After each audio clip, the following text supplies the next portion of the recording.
Ο παππούς ο Τάσος μαγειρεύει. Κλαμπατάσος cooking.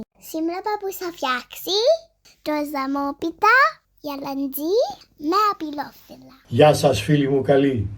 Καλώς ήρθατε για άλλη μια φορά στο κανάλι μου. Βλέποντας διάφορες αναρτήσεις στην σελίδα μου στο Facebook η παρέα του παππού Τάσου, είδα προχθές μία ανάρτηση της κυρίας Λαμπρινής από την Πρέβεζα που μας έδειχνε μία ντολμαδόπιτα. Γι' αυτό και εγώ, πίνοντας τον καφέ μου στην κλιματαριά, σκέφτηκα να σας φτιάξω την συγκεκριμένη ντολμαδόπιτα, η οποία είναι πολύ πιο εύκολη στην Παρασκευή από τα ντολμαδάκια. Ντολμαδάκια σας είχα φτιάξει και μάλιστα γίνανε υπέροχα τα ντολμαδάκια. Δεν έχω αλλάξει τίποτα στη συνταγή που είχα φτιάξει τα ντολμαδάκια, απλώς έχω αυξήσει λιγάκι τα υλικά. Άρα στην υγεία μας. Σικαλάκι. Δεν το φτιάξα εγώ, αλλά είναι σπιτίσιο.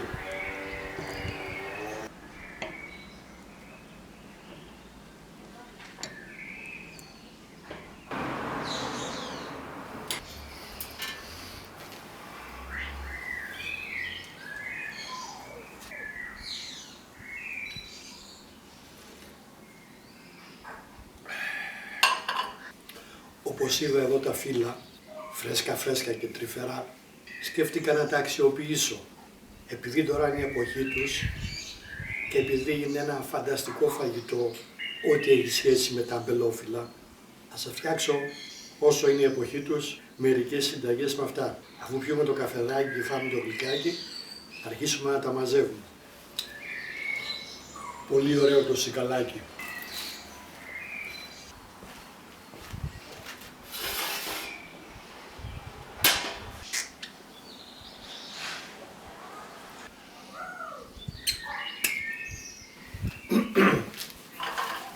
Το γλυκό σηκώνει και ένα τσιπουράκι, θα έλεγα. Γεια μας.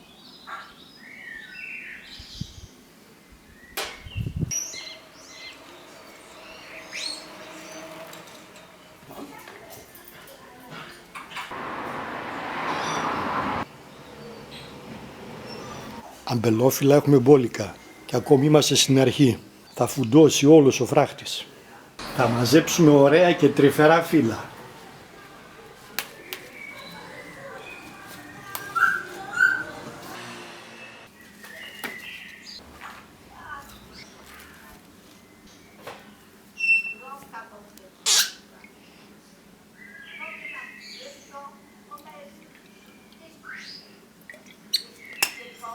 Μισό.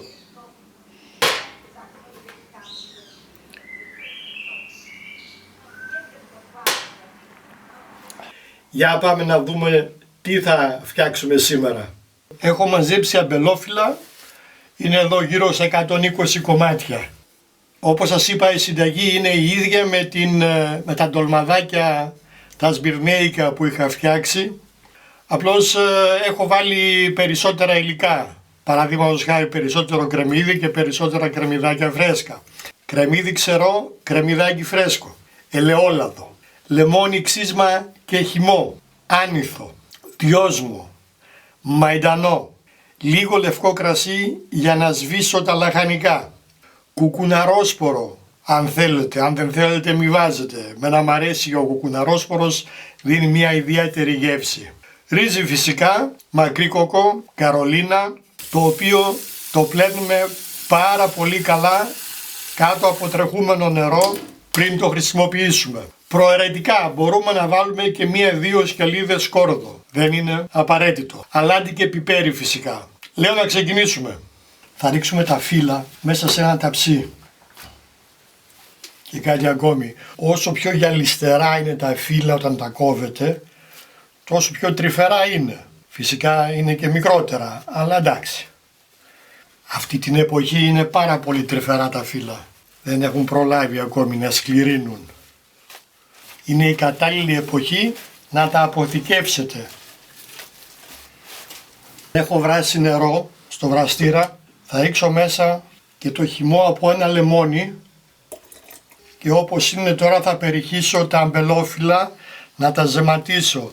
Είναι τόσο τρυφερά που δεν θέλουν καν να μπουν στην κατσαρόλα. Το βραστό νερό αρκεί. Το λεμόνι το έβαλα μέσα για να κρατήσουν το έντονο πράσινο χρώμα, όσο αυτό είναι εφικτό. Έτσι ακριβώς. Θα το αφήσουμε 5-10 λεπτά και είναι έτοιμα. Σε ένα τηγανάκι θα καβουρδίσω το κουκουνάρι για λίγο, ίσα ίσα να βγάλει τα αιθέρια του έλαια. Προσοχή, καίγεται εύκολα.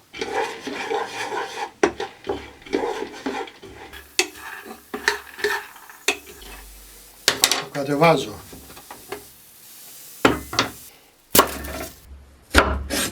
Θα καθαρίσουμε και θα ψιλοκόψουμε τα κρεμμύδια.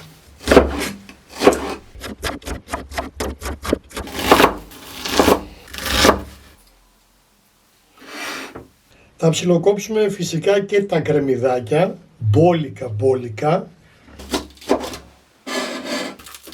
λεπτά. Πολύ κλάμα. Αυτά πιο πολύ καίνε από τα ξερά.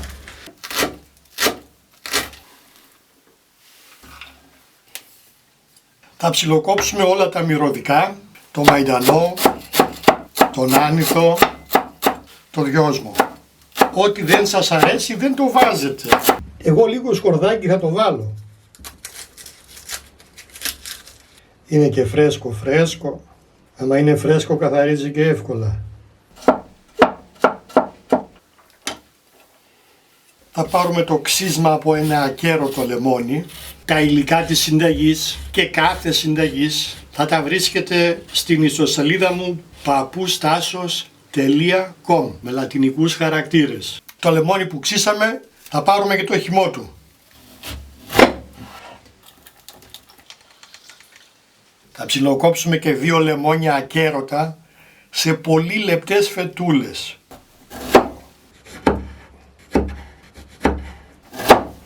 Όλα μας τα υλικά ψιλοκομμένα, έτοιμα να συνεχίσουμε το μαγείρεμά μας. Θα βάλουμε το τηγάνι στη φωτιά, θα το αφήσουμε να κάψει, θα ρίξουμε μέσα το 1/3 περίπου από το ελαιόλαδο που έχουμε. Μόλις ζεσταθεί το λάδι θα ρίξουμε μέσα τα κρεμμύδια και τα 2.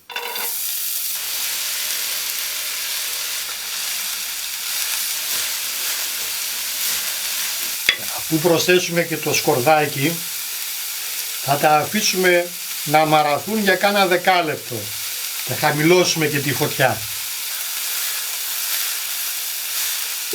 Αφού μαραθούν τα κρεμμύδια και μαλακώσουν, θα ρίξω μέσα το κρασί. Λίγο ίσα να πάρει γεύση.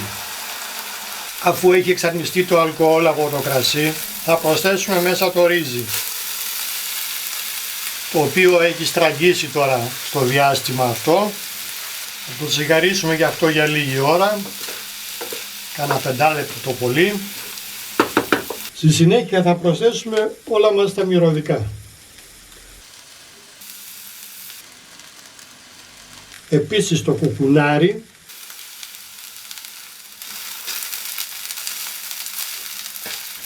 θα ανακατέψουμε καλά.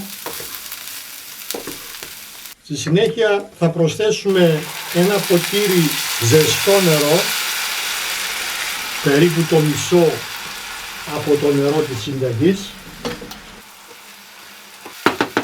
Θα προσθέσουμε και το χυμό του λεμονιού, το ανάλογο αλάτι, αυτό το κανονίζετε μόνοι σας. Πιπέρι φρεσκοτριμμένο όσο αντέχετε.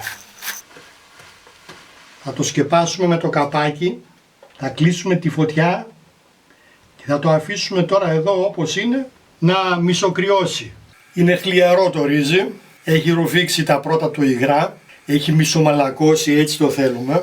Και τώρα θα αρχίσουμε να συναρμολογούμε την πίτα. Σε αυτή τη φάση θα ρίξουμε και το ξύσμα του λεμονιού στο ρύζι. Το ανακατέψουμε λιγάκι. Τώρα μπορούμε να δοκιμάσουμε πως είναι στο αλάτι. Οπότε αν χρειαστεί μπορούμε να προσθέσουμε λιγάκι ακόμη. Αν χρειαστεί. Στο ταψί στο πάτο ένα κομμάτι αντικολλητικό χαρτί στο σχήμα του ταψιού. Θα ρίξουμε κάτω τα λεμονάκια τα λεπτοκομμένα που κόψαμε. Και για να προστατέψουμε τα φύλλα αν και είναι προστατευμένα με τη λαδόκολλα, αλλά το λεμόνι θα του δώσει επιπλέον γεύση. Θα βάλουμε λοιπόν μια στρώση κάτω και θα αρχίσουμε τώρα να στρώουμε τα φύλλα. Τα φύλλα θα τα στρώσουμε με τον εύρο προς τα πάνω. Τον εύρο να το βλέπουμε εμείς. Και ξεκινάμε πρώτα από τα τυχώματα. Πρώτα θα καλύψουμε λοιπόν τα τυχώματα από το ταψί μας και μετά θα πάμε προς τα κάτω. Λίγο έτσι γυριστό για να έρθει να πατήσει το άλλο από πάνω. Τώρα εδώ για το τείχομα χρησιμοποιούμε μεγάλα φύλλα για να μπορέσουμε να το καλύψουμε. Τα μικρά μετά θα τα βάλουμε ενδιάμεσα. Θα γίνει αυτό ένας ντολμάζ γίγας. Έτσι, την λία πλευρά προς τα κάτω, γιατί αυτή θα φαίνεται μετά.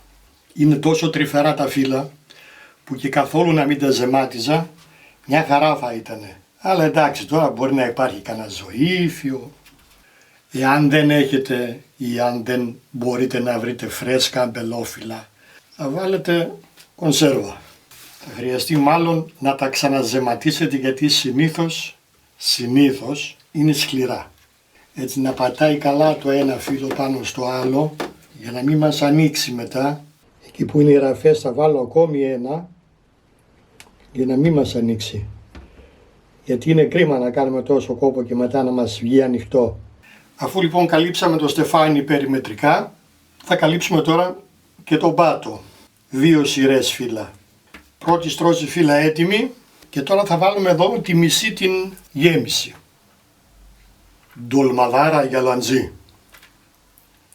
Αν έχετε πάρα πολλά φύλλα, μπορείτε να κάνετε και 3 σειρές. Θα ρίξουμε ελαιόλαδο.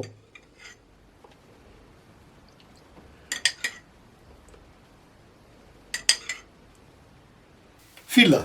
Στο μεσαίο, όπως και να βάλετε τον εύρο, δεν παίζει ρόλο.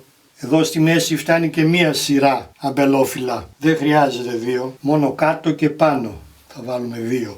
Τι ωραία, τι ωραίο πράγμα. Βλέπετε λοιπόν, όλα είναι απλά. Αρκεί να υπάρχει θέληση, αρκεί να υπάρχει όρεξη και μεράκι. Είναι μεγάλη ικανοποίηση να καθόμαστε μετά και να τρώμε αυτό που φτιάξαμε με τα χεράκια μας. Τώρα θα ρίξουμε την υπόλοιπη γέμιση.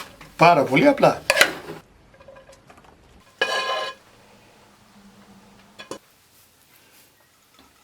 Λαδάκι. Ελαιόλαδο. Ελαιόλαδο γιατί το σπορέλαιο έγινε πιο ακριβό από το ελαιόλαδο. Τώρα θα βάλουμε μία σειρά.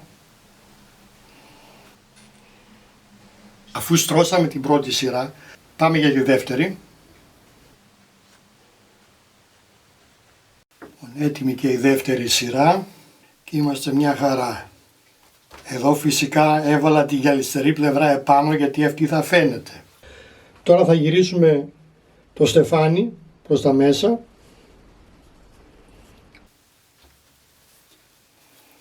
Αφού έχουμε ακόμη πολλά φυλαράκια, θα βάλω κάνα 2 έτσι τρυφερά από πάνω. Και νομίζω ότι είμαστε έτοιμοι. Θα σκορπίσω από πάνω και τις υπόλοιπες φέτες του λεμονιού.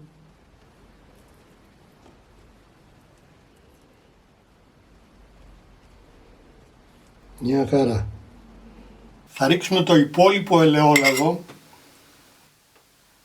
Θα προσθέσουμε και το υπόλοιπο νερό της συνταγής. Έχουμε προθερμάνει το φούρνο στους 180 βαθμούς στον αέρα. Έχουμε κόψει ένα αντικολλητικό χαρτί στο σχήμα του ταψιού, το οποίο θα το βάλουμε από πάνω για σκέπασμα. Αυτό εδώ είναι αλουμινόκολλα. Λαδόκολλα από κάτω, αλουμινόχαρτο από πάνω. Είναι 2 σε 1. Θα το σκεπάσουμε τώρα με αυτό εδώ και θα το στείλουμε στο φούρνο για περίπου 45 λεπτά. 180 βαθμούς στον αέρα. Θα σας πω μετά πόση ώρα έμεινε μέσα. Έτσι ακριβώς. Όπως κάνουμε στα ντολμαδάκια που βάζουμε από πάνω ένα πιάτο και ένα βάρος για να μην μας ανοίξουν στο βράσιμο. Θα βάλω και εδώ τώρα ένα ταψάκι που ταιριάζει ίσα ίσα από πάνω και θα του βάλω και ένα ψευτοβάρος και έτσι θα τα βάλω στο φούρνο. Οπα! 180 βαθμούς στον αέρα, 50 λεπτά ακριβώς.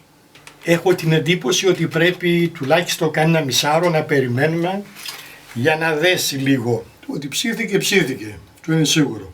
Τα λέμε στην κοπή. Έχει περάσει σχεδόν μισή ώρα από την ώρα που το έβγαλα. Τώρα αν πήγαν όλα καλά θα πρέπει αναποδογυρίζοντας το να μας βγει σαν τούρτα. Για να δούμε. Τέλειο. Όποια πλευρά και να χρησιμοποιήσουμε επάνω το ίδιο κάνει. Τώρα θα σας το στολίσω και το ξαναβλέπουμε σε λίγο. Έτοιμη η τούρτα, το κεράκι της λείπει. Ένα άσπρο κρασάκι, νομίζω πως πάει με το ντολμαδάκι. Για να κάνουμε πως κόβουμε. Μια χαρά κόβηκε η τούρτα. Στην υγειά μας.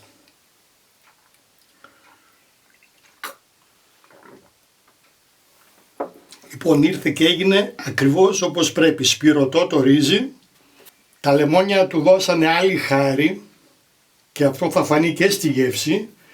Οι λεπτές φετούλες. Και φυσικά θα το συνοδέψουμε με τζατζικάκι. Για να κόψουμε το πρώτο κομμάτι να δούμε τι λέει.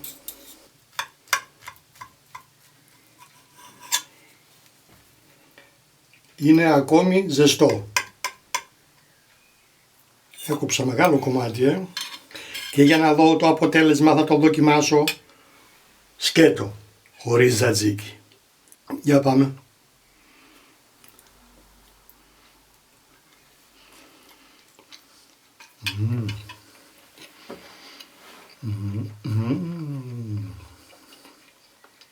Ντολμαδάκι γαλαντζή extra large.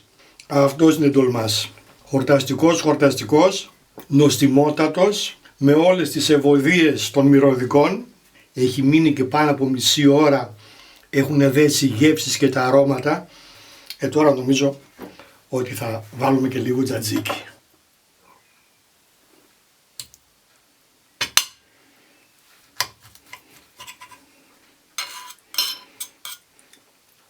Τα κουκουνάρια μέσα, τα μυρωδικά όλα, το λεμονάκι,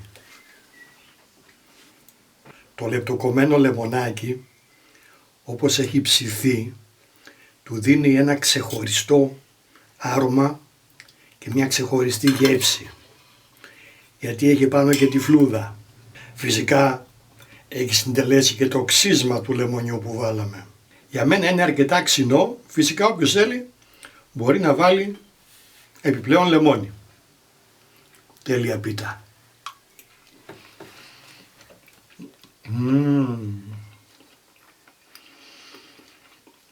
Από τα πιο φτηνά φαγητά. Και ο συνδυασμός κρύου τζατζίκι με χλιαρό τον ντολμά, άλλο πράγμα. Αν φίλοι μου βαριέστε να κάνετε ντολμαδάκια τυλιχτά, ιδού η λύση. Γεια σας, να περνάτε καλά. Μέχρι το επόμενο μαγειρικό μας ραντεβού.